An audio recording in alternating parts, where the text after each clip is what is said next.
Emily Walker had been a nurse for 6 years, and in that time she had met hundreds of patients. She had learned to keep her heart steady, to never let her emotions wander too far into her work. But something shifted the moment she walked into room 214 for the first time. Daniel Hayes was sitting up in bed, a blanket draped over his lap, his arm wrapped in a white cast. His face was pale, but his eyes, hazel, warm, and full of quiet strength, locked onto hers in a way that made her chest tighten unexpectedly. She told herself it was nothing, just another patient in need of care. Yet, even in that first meeting, there was something unspoken in the air between them. Their first conversation was polite and professional. She asked about his pain level, adjusted his pillows, checked the IV line. He answered softly, his voice low, with a faint smile that tugged at the corners of his mouth. When she mentioned the weather outside, he looked toward the window as if picturing it, and replied with a quiet, "I miss fresh air already?" She laughed, not because it was particularly funny, but because it was genuine, and the sound seemed to ease the tension in the room. Over the next few days, she noticed that she lingered by his bedside longer than she normally would. It wasn't intentional, but somehow their exchanges grew warmer. A question about how he was feeling would turn into a 5-minute conversation about his favorite coffee shop. Bringing him his chart would lead to him telling her about his first architecture project. She began to learn small things, that he hated hospital food but loved black coffee, that he preferred the sound of rain over sunshine, that he could talk about buildings the way poets talk about love. It wasn't just his words, though. It was the way he listened.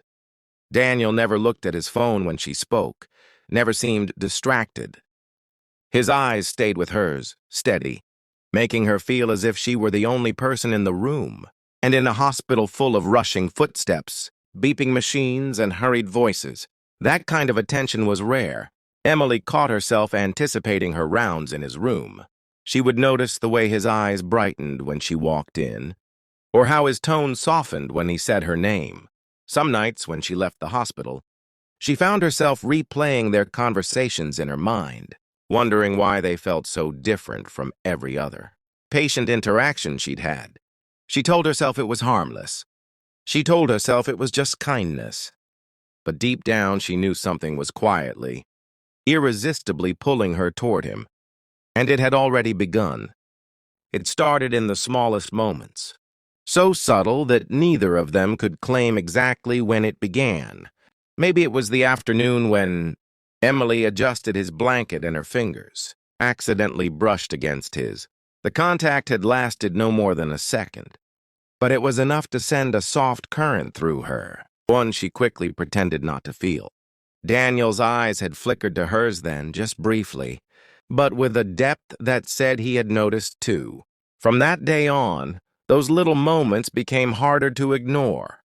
There were the lingering glances, not long enough to be obvious, but long enough to stir a warmth in the chest.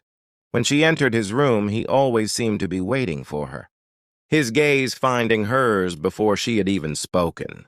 Sometimes, while she was checking his vitals, she would feel his eyes on her, steady and searching, as if he were memorizing her face. She would tell herself to focus on the numbers, the charts, the tasks at hand, but her heartbeat would betray her, picking up speed with every second under his gaze. The conversations, too, began to shift. They still spoke about ordinary things, books, music, the rain tapping against the window, but there was an undercurrent to every word.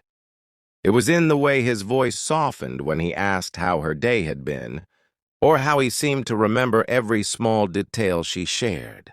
She found herself leaning in just a little closer when they talked, lowering her voice as if their words were secrets meant only for them. Sometimes the tension came from what they didn't say. A silence would fall between them, not awkward but charged, filled with the awareness of what neither dared to admit. In those moments, she would find herself noticing the curve of his smile, the faint stubble along his jaw, the way his hand rested so close to hers on the bed.